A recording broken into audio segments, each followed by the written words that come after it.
Good morning students, मेरे प्यारे student. कल आप लोगों का जो वीडियो गया था उसमें हम चेक करने के लिए एक काम किए थे। जो छोटा सा आप लोगों का टेस्ट था, डेली लिखते हैं कि पूरा वीडियो देखिए। तो कल मैंने सोचा कि एक ऐसा काम करें कि लड़का को पता चल जाए, हम जान जाए कि पूरा वीडियो लड़का देख रहे हैं कि नहीं। ध्यान से सुनिएगा। कल देखिए, हम डेली लिखते हैं कि पूरा वीडियो देखिए और जो सब्सक्राइब नहीं किए वो सब्सक्राइब कीजिए। तो थोड़ा सा सोचे कल हम कि भाई देखते हैं कि पूरा वीडियो लोग देखते हैं कि नहीं, पूरा वीडियो मेरे स्टूडेंट देखते हैं कि नहीं। तो इसको देखते हुए एक छोटा सा काम किए थे। तो काम क्या किए थे कि कल था ए वेक्टर क्रॉस बी वेक्टर का वैल्यू आया था 7i कैप प्लस जे कैप प्लस के कैप प्लस 5k कैप, इतना था। तो लिखे थे लंब दिशा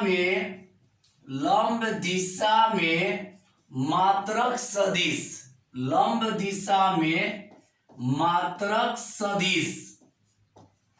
तो हम लिखवाए थे ए वेक्टर क्रॉस बी वेक्टर बटा में A vector cross B vector का मॉड।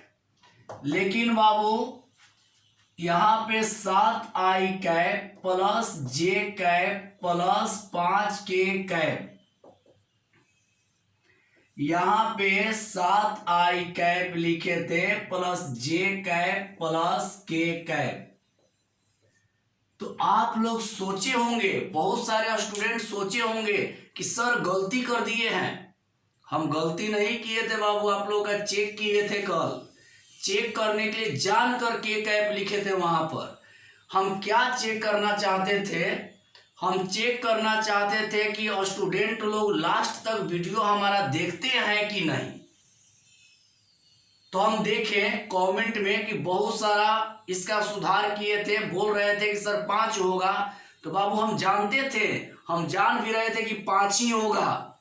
लेकिन आप लोगों का दिमाग चेक करने, दिमाग नहीं, आप लोग का चेक कर रहे थे कि लास्ट तक आप लोग वीडियो कौन कौन देखते हैं। तो जो स्टूडेंट बतलाए हैं कि नहीं सर यहाँ 5 होगा, वो लास्ट तक वीडियो देखते हैं, और जो नहीं बतलाए हैं वो पूरा वीडियो नहीं देख रहे हैं।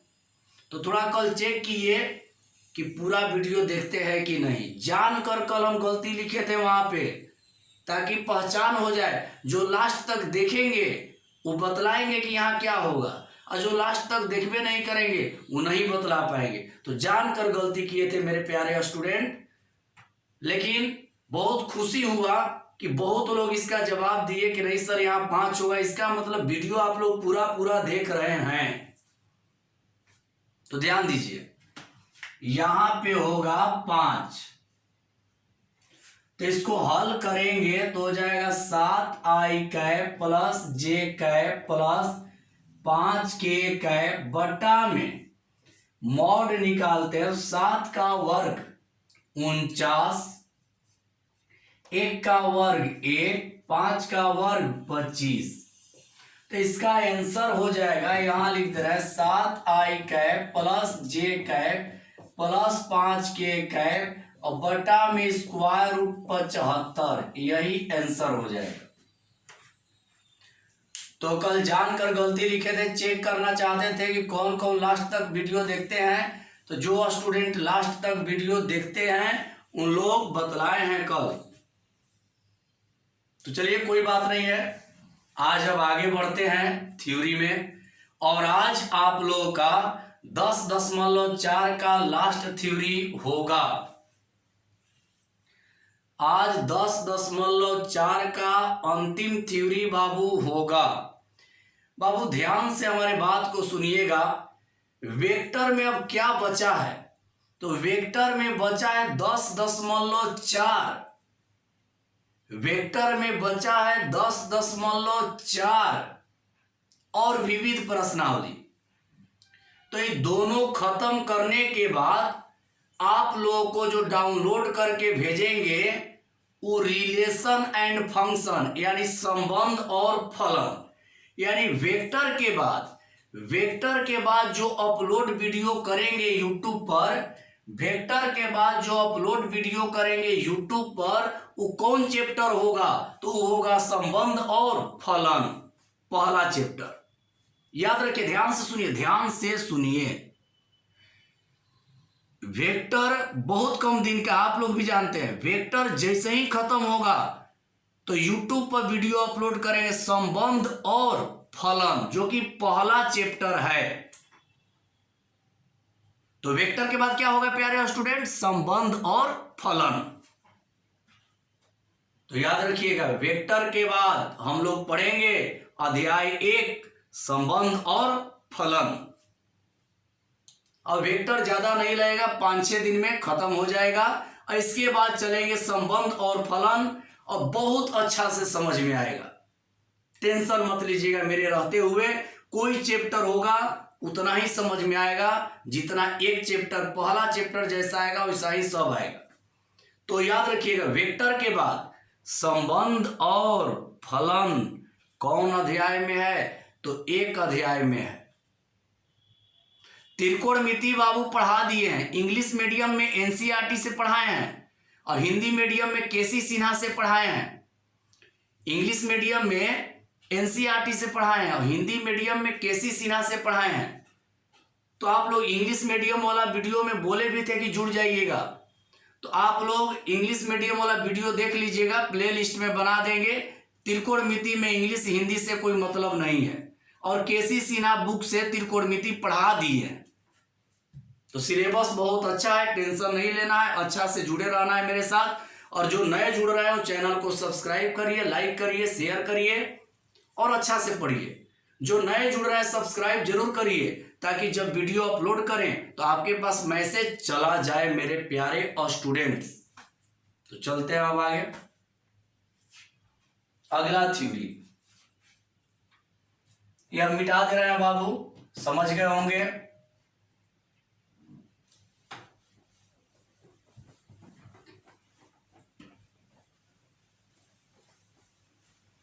अगला थ्योरी आप लोग ध्यान से बाबू देखिएगा। अगला थ्योरी को पूरा समझना है। अगला थ्योरी है बाबू आसन भुजा या संलग्न भुजा। इसका अंग्रेजी होता है adjacent side, adjacent side, adjacent side. तो ध्यान से सुनिएगा, ध्यान से बाबू सुनिएगा।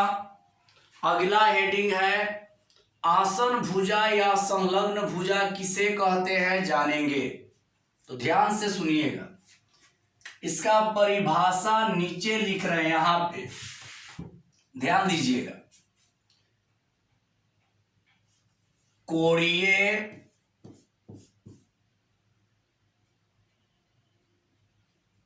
ध्यान दीजिएगा बाबू,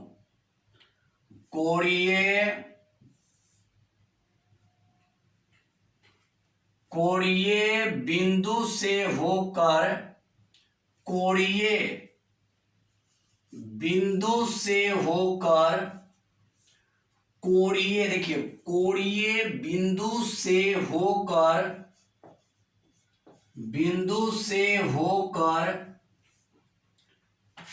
जो दो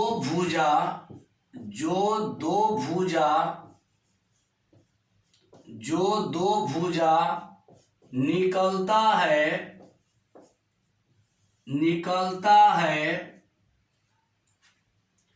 उसे आसन भुजा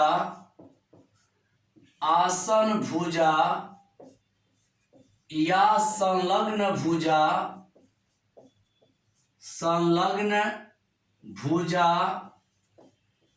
कहते हैं। अब समझ लीजिए एक बार परिभाषा, इसके बाद उदाहरण देंगे, ध्यान दीजिएगा। अगला हेडिंग है आसन भुजा या संलग्न भुजा। एडजेसेंट का मतलब होता है आसन या संलग्न, साइड मतलब भुजा। इसका परिभाषा देखिए, कोणीय बिंदु से होकर जो दो भुजा निकलता है उसे आसन भुजा या संलग्न भुजा कहते हैं। ध्यान से देखिएगा, कोणीय बिंदु से होकर जो दो भुजा निकलता है उसे आसन भुजा या संलग्न भुजा कहते हैं। यानी कोई भी फिगर होगा उसमें कोणीय बिंदु से होकर जो दो को भुजा निकलेगा उसको आसन भुजा या संलग्न भुजा कहेंगे। इस पर उदाहरण देंगे, तो ये मिटा दे रहे हैं बाबू।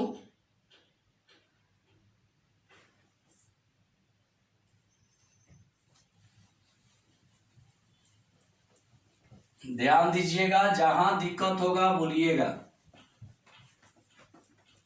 तो वेक्टर के बाद संबंध और फलन पढ़ेंगे।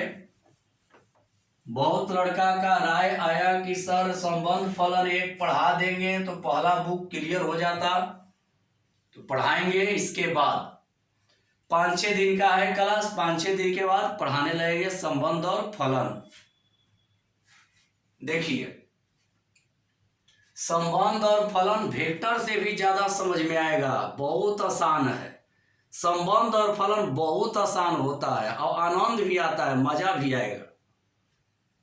देखिए उदाहरण बाबू, ध्यान से देखिएगा। ये एक बाबू त्रिभुज है, इसका नाम दे दिए ABC। तो ध्यान से हमारा बात सुनिएगा, इसमें कोणीय बिंदु कई गो है, इसमें कोणीय बिंदु कितना है पहले जानेंगे। कोणीय बिंदु किसे कहते हैं? जहां कोण बनाता है, जो बिंदु कोण बनाता है उसको कहते हैं कोणीय बिंदु। एक त्रिभुज में कई गो कोणीय बिंदु होता है? तो बाबू एक त्रिभुज में 3 कोणीय बिंदु होता है। जैसे देखिए, ए भी कोणीय बिंदु है, बी भी कोणीय बिंदु है, सी भी कोणीय बिंदु है। तो त्रिभुज में 3 कोणीय बिंदु, जो देखिए जहां कोण बनता है उसी को कहते हैं कोणीय बिंदु। तो देखिए ध्यान से देखिएगा, बिंदु ए के लिए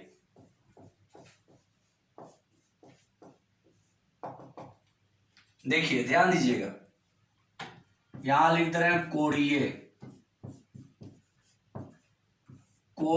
बिंदु ए के लिए आसन भुजा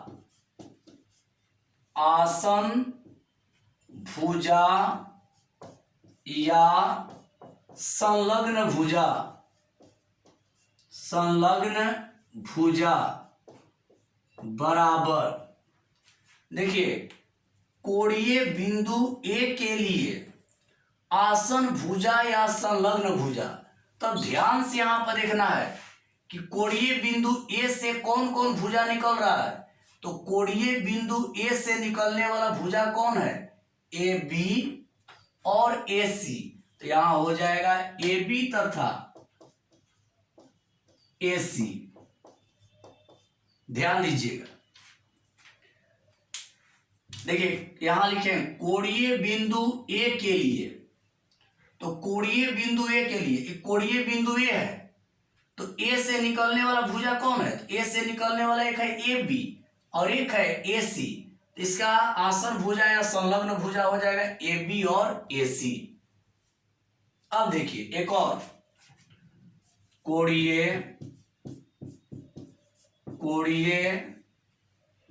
बिंदु बी के लिए, अब देखिए कोणीय बिंदु बी के लिए आसन भुजा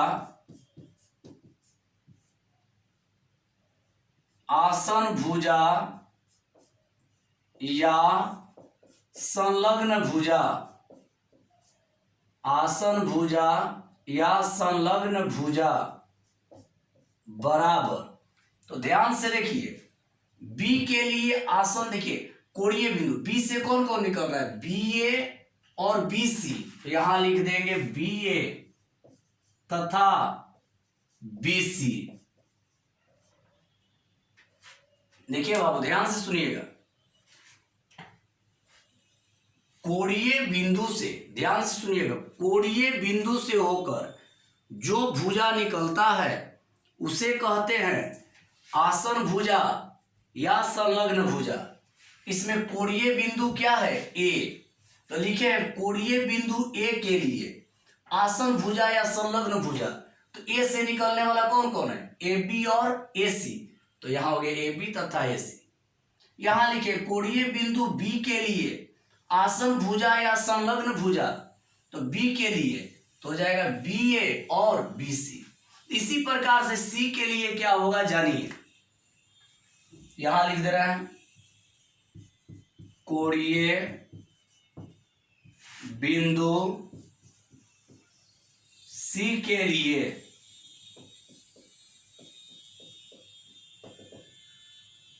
आसन भुजा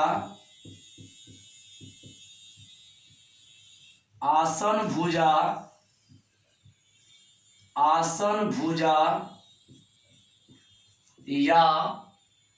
संलग्न भुजा बराबर। सी से कौन कौन जा रहा है, सी बिंदु से कौन कौन निकल रहा है, सी ए और सी बी। तो लिख देंगे सी ए तथा सी बी। बाबू ये त्रिभुज में ही नहीं होगा, त्रिभुज में भी हो सकता है, आयत में भी हो सकता है, समांतर चतुर्भुज, मतलब जितना भी फिगर कोण बनाने वाला होता है, जितना भी फिगर कोण बनाने वाला होता है, देखिए आयत में कोण बनता है, त्रिभुज में बनता है, समांतर चतुर्भुज में कौनों कोण बनाने वाला होगा। तो याद रखिए हम ही नहीं करेंगे त्रिभुज में होता है, आयत में भी हो सकता है, चतुर्भुज में भी हो सकता है। मतलब जो कोण बनाने वाला फिगर होगा और उसमें कोणीय बिंदु से जो भुजा निकलेगा उसी को कहेंगे आसन भुजा या संलग्न भुजा। उम्मीद है कि आप लोग समझ गए होंगे मेरे प्यारे स्टूडेंट। अब आगे बढ़ेंगे बाबू।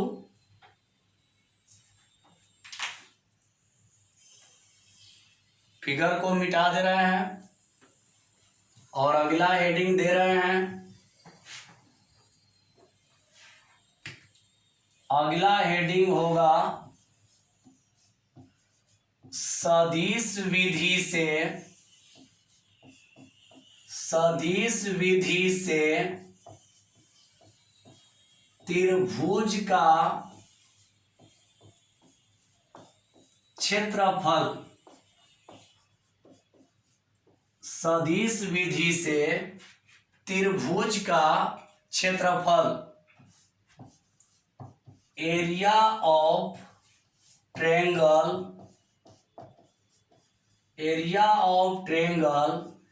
By vector method. अगला हेडिंग है सदिश विधि से त्रिभुज का क्षेत्रफल, area of triangle by vector method. ये देख लीजिए बाबू, ये हो जाएगा तो मिटा देंगे। आज थ्योरी खत्म करके ही छोड़ेंगे बाबू।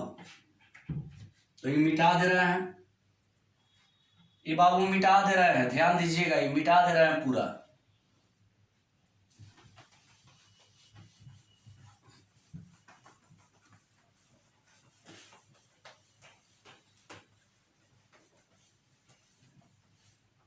देखिए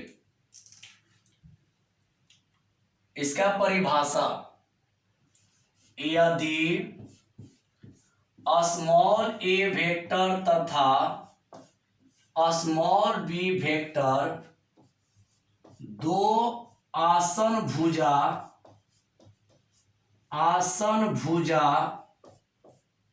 या संलग्न भुजा होता है तो 1/2 गुणा मॉड में A vector cross B vector को त्रिभुज का क्षेत्रफल कहते हैं।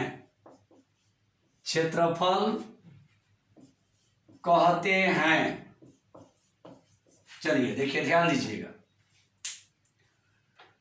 सदिश विधि से त्रिभुज का क्षेत्रफल, area of triangle by vector method.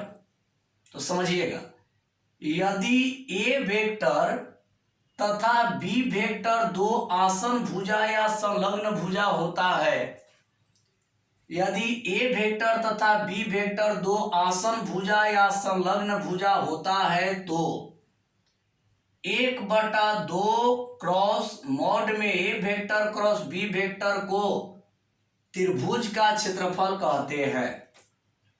मतलब ए वेक्टर बी वेक्टर आसन भुजा या संलग्न भुजा होगा तो इसको कहे 1/2 cross A vector cross B vector के मॉड को त्रिभुज का क्षेत्रफल कहते हैं। इस पर एक एग्जाम्पल देकर क्लियर करेंगे, पहले यहां तक लिख लीजिएगा। एग्जाम्पल देकर इस पर क्लियर कंसेप्ट कर रहे हैं आप लोगों का।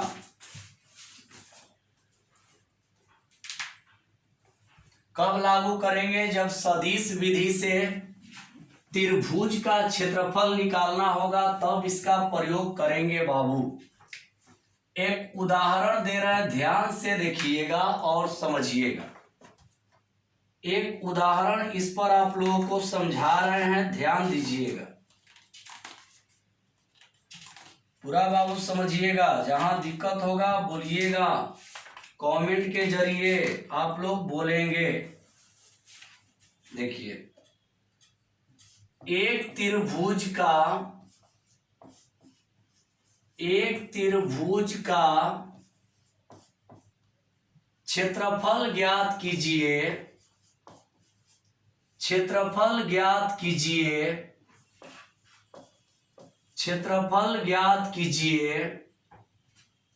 जिसके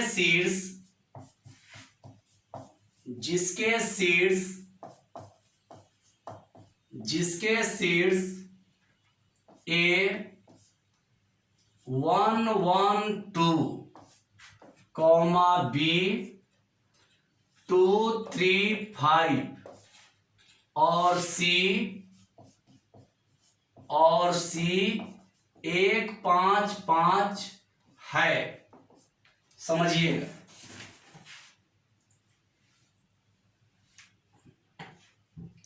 नीचे वाला मिटा दे रहे हैं। कौन विधि से निकालना है? तो याद रखिएगा, सदिश विधि से निकालना है।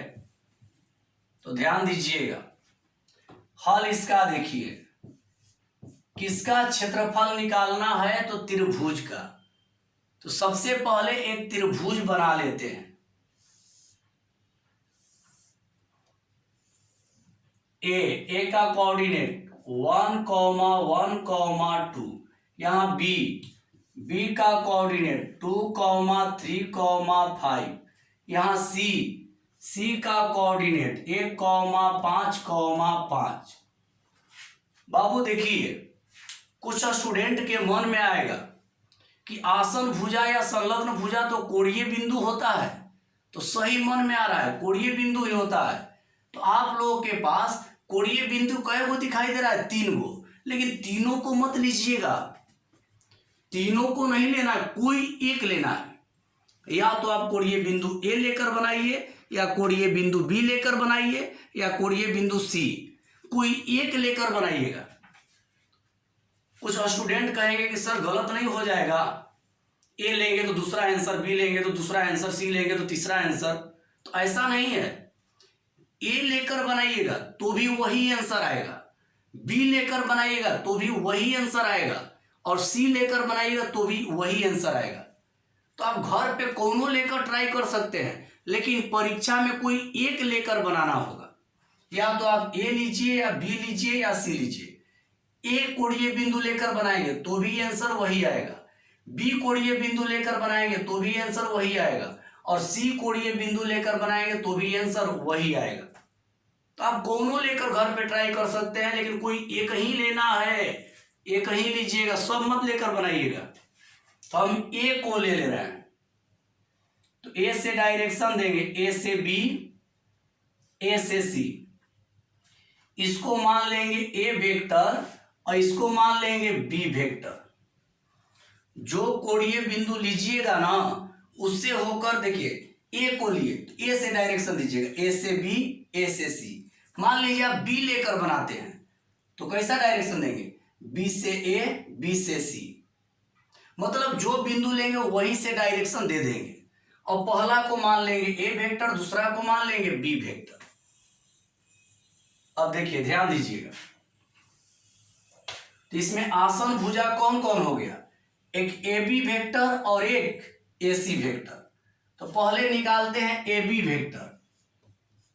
ए बी वेक्टर पहले निकाले। याद रखिए बाबू, ऐसा नहीं कोणीय बिंदु ए से ही केवल बनेगा, ए से हम बनाए हैं, बना रहे हैं, घर पे आप ट्राई कर सकते हैं, बी से भी बनाएंगे तो यही आंसर आएगा, सी से, लेकिन कोई एक से बनाना होगा।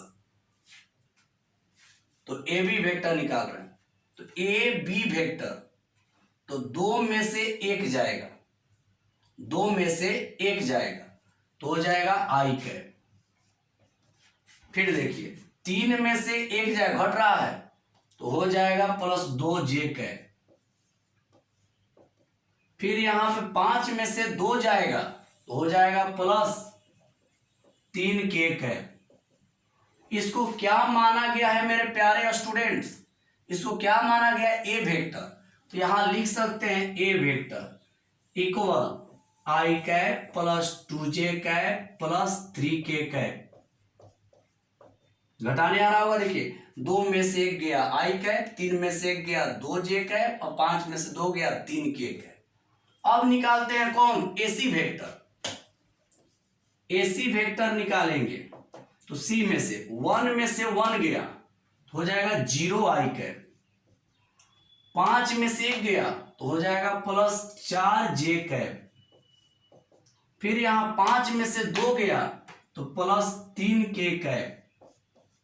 देखिए 1 में से 1 गया 0 आई कैप, 5 में से 1 गया 4 जे कैप, 5 में से 2 गया 3 के कैप।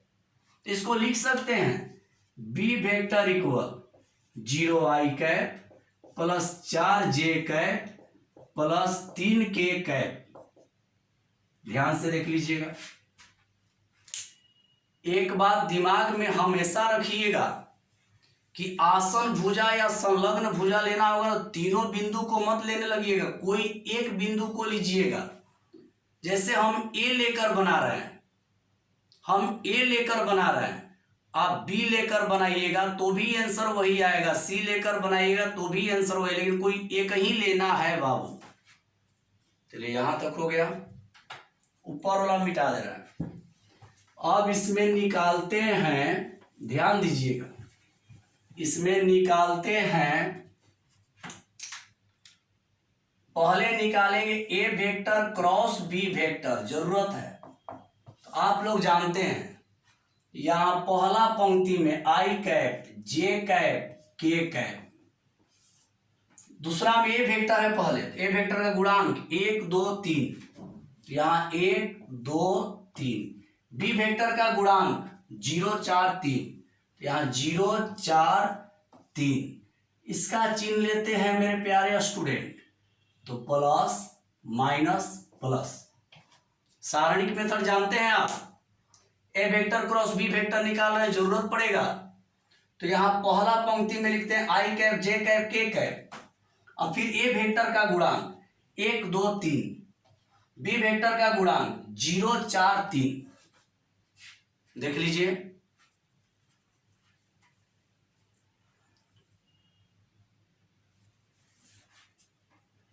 ये मिटा दे रहे हैं बाबू, ये वाला मिटा दे रहे हैं, ये ध्यान से देख लीजिएगा। और जहां दिक्कत होगा वीडियो को रोक कर देख लीजिएगा, रोक करके वीडियो को देख लीजिएगा। ये मिटा दे रहे हैं बाबू। अब देखिए यहां हल करते हैं। पहले क्या लेते हैं, सारणिक विधि से आई कैप लेंगे, तो इसके सामने का पंक्ति स्तंभ खत्म, 3 दूनी 6 और -12 तो हो जाएगा -6। फिर -j कैप लेंगे तो ये खत्म, 3 एकम 3 0 तो केवल 3। फिर यहां प्लस k कैप लेंगे तो ये खत्म तो यहां 4 - 0 यानी केवल हो जाएगा 4। उधर का मिटा दे रहे हैं, ध्यान देते रहिएगा।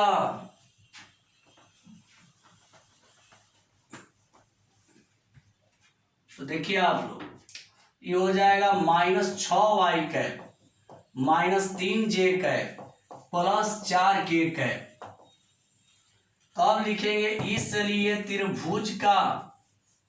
त्रिभुज का क्षेत्रफल बराबर 1/2 cross a vector cross b vector का मॉड। 1/2 रहेगा क्रॉस, इसका मान रखिए, तो -6y cap -3j cap plus 4k cap. इधर कर देते हैं, यहां पे 1/2 रहेगा, मॉड हटाएंगे तो स्क्वायर रूट हो जाएगा, यहां इंटू का चिन्ह, मॉड हटाएंगे तो स्क्वायर रूट, -6 का स्क्वायर 36, फिर प्लस -3 का स्क्वायर 9, फिर प्लस 4 का स्क्वायर 16, 16 9 25 और 36 यानी 1/2 स्क्वायर रूट 61, 16 9 25 और 36 61, यही लिख देंगे या इसको लिख देंगे स्क्वायर रूट 61/2 वर्ग इकाई। वर्ग इकाई क्यों जानिए, आप लोगों के मन में आया कि वर्ग इकाई क्यों, तो आप लोग जानते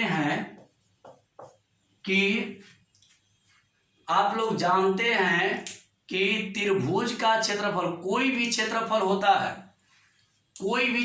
होता है तो वर्ग में होता है, इसी के चलते लिख दिए वर्ग इकाई। देख लीजिए आप लोग, पहले ए वेक्टर क्रॉस बी वेक्टर निकाले, यहां पर क्षेत्रफल लिखकर इसका मान रख दिए, हल कर दिए, आ गया। जल्दी इसको देख लीजिएगा, आगे बढ़ते हैं।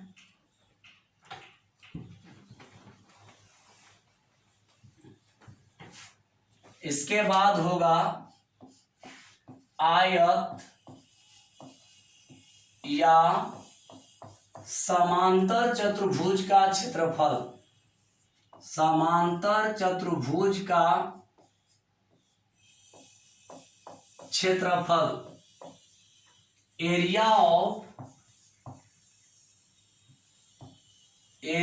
ऑफ रेक्टेंगल और पार्लेलोग्राम।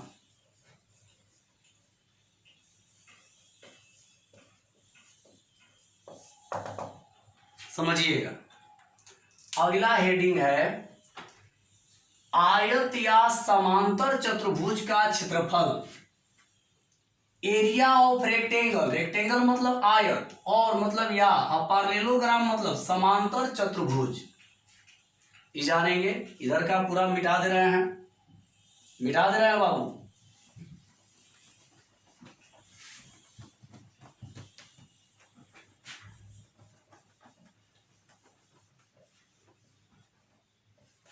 समझिएगा, ध्यान दीजिएगा। यदि स्मॉल ए वेक्टर तथा स्मॉल बी वेक्टर आसन भुजा या संलग्न भुजा होता है तो मॉड ए वेक्टर क्रॉस बी वेक्टर के मॉड को आयत या समांतर चतुर्भुज का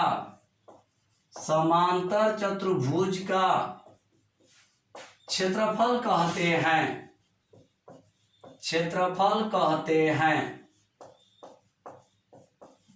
समझिए,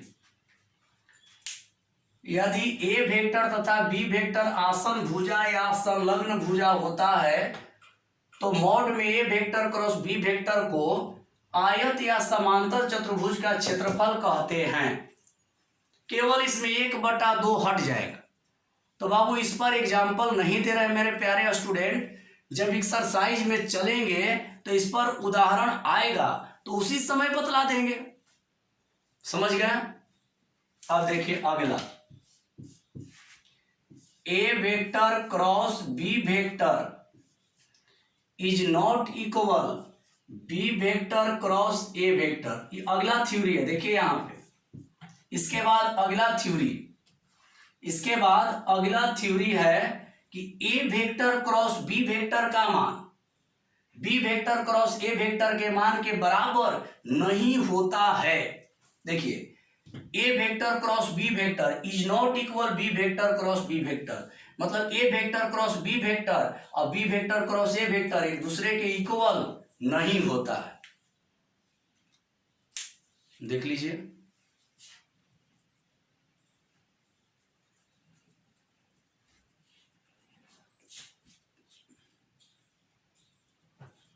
ऊपर वाला मिटा दे रहे हैं।